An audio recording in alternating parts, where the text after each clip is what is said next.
But first, because we've got Chris here, I want to discuss the visit of everyone's favourite despot, Vladimir Putin, to Mariupol, the city he slaughtered almost in a missile bombardment last year, including targeting hospitals and air raid shelters.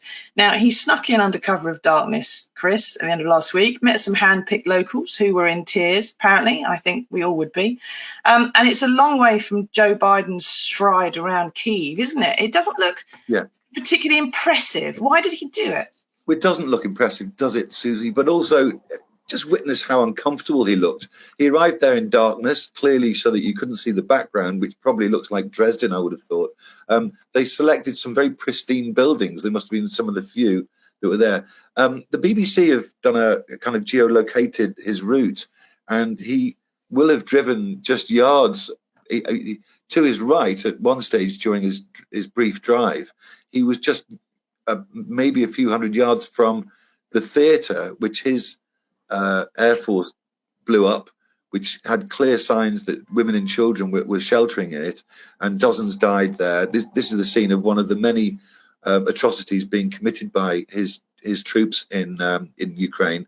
Mariupol is pretty much a dysfunctional city with and the few locals that turned out will have been hand selected. I think, just going back to your question, I think he did it in the aftermath of the arrest warrant that's been served on him by the ICC. It's probably deemed to be good for optics back home, which is all he cares about. All Putin cares about, by all accounts, is how he's perceived at home. And I mean clearly, because he's not doing too much for his public image abroad, is he? No, exactly. It's all about something that plays back domestically, like you say, because that's also, if there's any threats to him and his position, I suppose that's where it's going to come.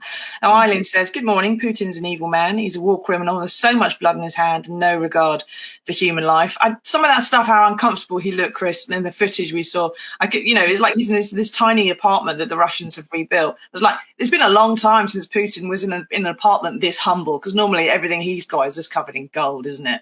But a long way from his upbringing in St. Petersburg. But I mean, it just look at how sort of sociopathic he looks when he's meeting locals. He can't smile. There's no warmth there. He doesn't even pretend.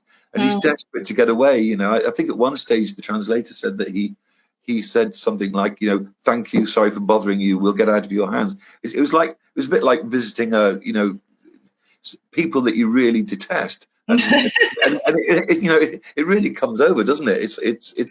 And when he's driving in the car, you could barely see over the wheel. You hear this horrible, really awkward conversation between him and I think it's his deputy prime minister. I'm not sure what they were saying, but and these streets were darkened. You couldn't really see what was going on.